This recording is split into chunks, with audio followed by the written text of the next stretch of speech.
கொடுத்து அவனே தாயுடைய வயிற்றுல வச்சு பாதுகாத்து தாயுடைய வயிற்றுல வச்சு சாப்பாடு கொடுத்து தாயுடைய வயிற்றுல இருந்து வெளியாக்கி அந்த நேரத்திலையும் சாப்பாடு கொடுத்து இவன் உடல் உறுப்புகள் எல்லாம் சக்தியை கொடுத்து அல்லாஹ் தானே கொடுத்தான்.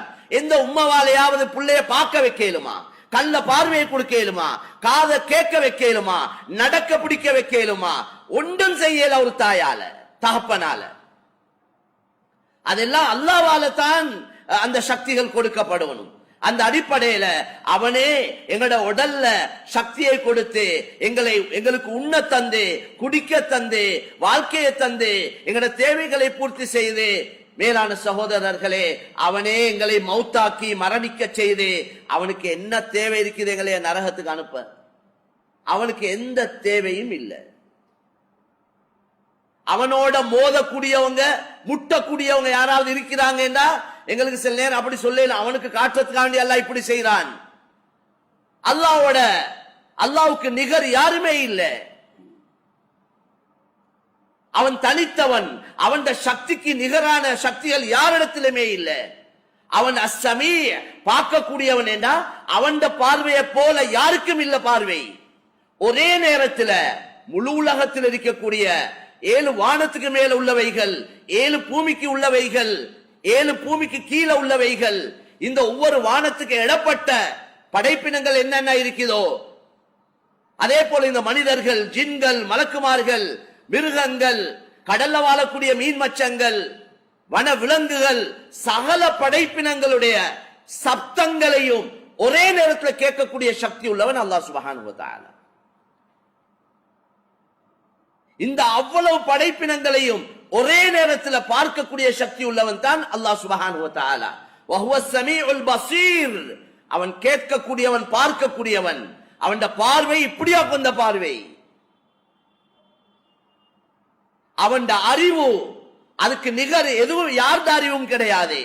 ஒரே நேரத்தில் சகல நிலைமைகளையும் விளங்கிக் கொள்ளக்கூடியவன்.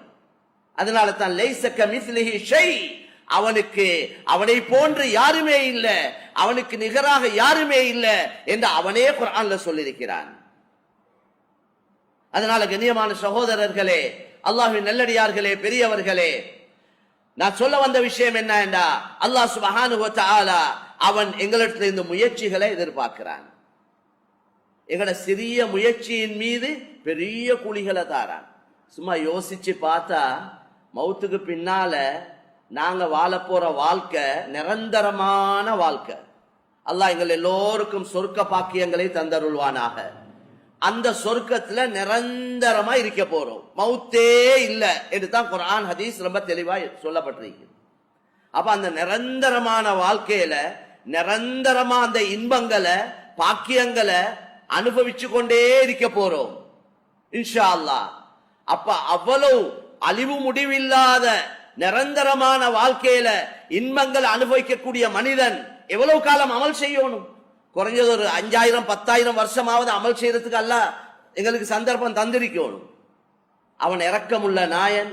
அப்படி நீண்ட காலங்கள் அமல் செய்யறத அல்லாஹ் எதிர்பார்க்காம மாற்றமாக மிச்சம் காலத்தை சுருக்கி இப்போ ஒரு 50-80 வருஷ வாழ்க்கையை தந்து அல்லது ஒரு 100 வருஷ வாழ்க்கையை தந்து என்ன செஞ்சான் தெரியுமா? சில அமல்கள் அல்லாஹ் எங்களுக்கு சொல்லியிருக்கிறான்.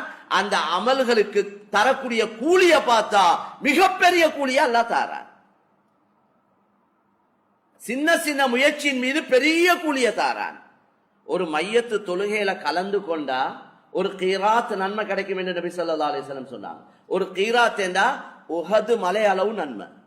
உஹது மலை என்றது கிட்டத்தட்ட 6.5-7 கிலோமீட்டர் தொடர்ச்சியான ஒரு மலை. மையத்தை பார்த்துட்டு வரதுக்கு நன்மை இல்லை, மையத்துல ஜனாசா தொழுகையில கலந்து கொள்றதுக்கு தான் நன்மை சொல்லப்பட்டிருக்கு. நாங்க எல்லாரும் ட்ரை பண்ணோம், அதுக்கு தான் தலையை காட்டிட்டு வாரதெல்லாம் இல்ல. எங்களுக்கு நன்மை கிடைக்கணுமே. நன்மை எப்ப கிடைக்கும்? ஜனாசா தொழுகையில கலந்து கொண்டா. அடுத்தது அந்த ஜனாசா தொழுவிச்சதுக்கு பின்னால் அதை பின்தொடர்ந்து சென்று அடக்கி முடிக்கும் வரைக்கும் இருந்தால் இன்னொரு கீராத் நன்மை கிடைக்கும் என்று நபி ஸல்லல்லாஹு அலைஹி வஸல்லம் சொன்னார். 2 கீராத்துடைய நன்மை கிடைக்குது. ஒரு ஜனாசா தொழுகையில கலந்து அதை அடக்கும் வரைக்கும் இருந்தால்.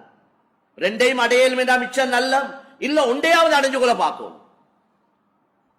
எனவே கண்ணியமான சகோதரர்களே, அல்லாஹ்வின் நல்லடியார்களே, பெரியவர்களே, இப்படி ஒவ்வொரு அமலுக்குள்ள சிறப்புகள் நாங்க அடிக்கடி பயான்கள்ல ஹதீஸ்ல எங்களுக்கு தெளிவாக சொல்லப்பட்டிருக்குது. சின்ன சின்ன முயற்சிக்கு மிகப்பெரிய கூலிகள் அல்லாஹ் தாரான். அவன் எங்களோட வச்ச இரக்கத்தின் காரணமாகத்தான். எனவே கண்ணியமான சகோதரர்களே, நாங்க ஒவ்வொருத்தரும் முயற்சி செய்யணும். அல்லாஹ் முயற்சியை எதிர்பார்க்கிறான். ஒரு மனிதனுக்கு ஹிதாயத்து கிடைக்கணும் என்றா, ஹிதாயத் என்றா அவருக்கு நேர்வழி கிடைக்கணும் என்றா குறைஞ்ச முயற்சி என்ன தெரியுமா? அவருடைய உள்ளத்துல வரணுமாம், நான் திருந்தோணுமே, நான் நல்லவனாகணுமே, எனக்கு இருக்கிற இந்த கெட்ட பழக்க வழக்கங்களை உடோணுமே என்ற ஒரு கவலை, அப்படி ஒரு சிந்தனையாவது உள்ளத்துல வந்தாலே போதும். அல்லாஹ் அதுக்குள்ள வழிகளை அல்லாஹ் அமைச்சு கொடுக்கிறான். ஒன்று ஒரு நல்ல கூட்டாளி அமைச்சு கொடுப்பான். அந்த நல்ல கூட்டாளி மூலம் இவர் தெரிந்திருவார். அல்லது சில கஷ்டங்களை கொடுப்பான், அந்த கஷ்டத்தை வச்சு அவர் திருந்துவார். அல்லது யாருக்காவது மௌத்த கொடுத்து அந்த மௌத்துல இருந்து மௌத்தோட திருந்துறவங்க எவ்வளவு பேர். அல்லது பொருளாதார வியாபாரங்கள்ல சில நெருக்கடிகளை உண்டாக்குவான். அந்த நெருக்கடி அவருடைய ஹிதாயத்துக்கு சில நேரம் காரணமாக அமையும். இப்படி பல காரணங்களை இவருக்கு உருவாக்கி இவர் திருந்தோணும் என்ற ஆசை இருக்குது, இவர் நல்லவனாகணும் என்ற ஒரு கவலை உள்ளத்துல வந்து விட்டது. அதனால அதுக்குள்ள வழியா எல்லாம் வச்சு கொடுப்பான். அப்ப குறைஞ்சது என்ன வரணும்? நான் நல்லவனாகணுமே, திருந்தோணுமே, எனக்கு இருக்கிற இந்த பாவங்கள் ஹராம், இந்த கெட்ட செயல்கள் இல்லாம போகணுமே என்ற ஒரு கவலை வந்தாலே போதும். மேலான சகோதரர்களே, அதுவும் ஒரு முயற்சியில ஆக கடைசி முயற்சி அதுதான். முயற்சி நிறைய இருக்குது, அதுல ஆக கடைசி முயற்சி எண்ணத்திலேயாவது வரணும். ஆக கண்ணியமான சகோதரர்களே, அந்த அடிப்படையில அல்லாஹ் எனக்கு உங்களுக்கு தந்த இந்த சுருக்கமான கால வாழ்க்கையில எவ்வளவு நன்மைகளை, நன்மை என்றது எங்கட அன்றாட வாழ்க்கையிலே நன்மை நிறைய இருக்குது. நான் இதுக்கு முன்னாலே விளங்கப்படுத்திருக்கிறேன். எங்கட ஒவ்வொரு செயலையும் நன்மையா மாத்திக்கொள்ளணும். சின்னோரு மாற்றம் ஒன்று உண்டாக்கணும். எண்ணங்களை சீராக்கி கொள்ளணும். எண்ணம் உள்ளத்துல வார எண்ணம் இருக்கிற நீயத் அதுவல் ஒழுங்காகணும்.